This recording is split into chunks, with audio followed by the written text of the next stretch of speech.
জুলাই সনদ বাস্তবায়ন পদ্ধতির সুপারিশ নিয়ে বিস্তারিত জানাতে যুক্ত আছেন সহকর্মী আজহার লিমন। লিমন, জানাবেন সনদ জমা দেওয়ার প্রক্রিয়ায় কমিশনের সভাপতি প্রধান উপদেষ্টা কিছু বলেছেন কিনা, আর সনদ বাস্তবায়নের পদ্ধতির সুপারিশ নিয়ে আর কি তথ্য রয়েছে?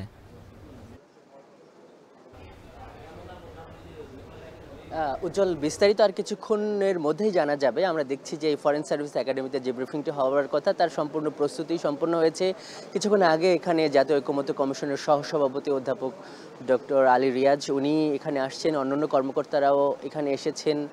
প্রধান উপদেষ্টার প্রেস উইংয়ের সদস্যদের আমরা দেখছি।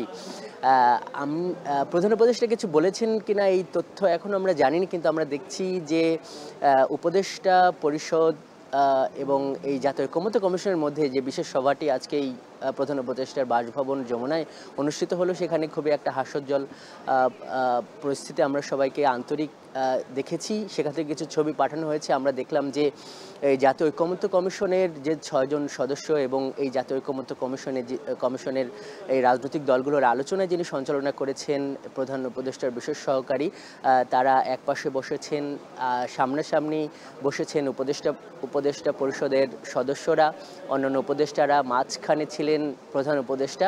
এবং আমরা দেখলাম যে এই জাতীয় ঐকমত্য কমিশন থেকে একটি লাল মলাটের, যেখানে এই গণ অভ্যুত্থানের দিনে যে প্রধানমন্ত্রীর কার্যালয়ে বিক্ষুব্ধ জনতা যেভাবে ওই প্রধানমন্ত্রীর কার্যালয়ের দখল নিয়েছিল, সেই তার একটা প্রতীকী ছবি আছে লাল রঙে।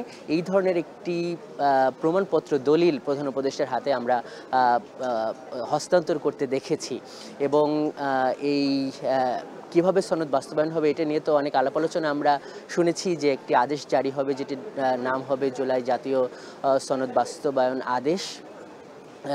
এবং এই আদেশটির উপর গণভোট হবে, আগামী সংসদ দ্বৈত ভূমিকা পালন করবে। এবং এই নিয়ে কিন্তু এখন বিস্তারিত জানাতে আমরা দেখছি যে জাতীয় ঐকমত্য কমিশনের সদস্যরা এই আসন গ্রহণ করছেন এবং ব্রিফিংটি কিন্তু এখনই শুরু হবে। উজ্জ্বল। ফরেন সার্ভিস একাডেমি থেকে যুক্ত ছিলেন সহকর্মী আজহার লিমন।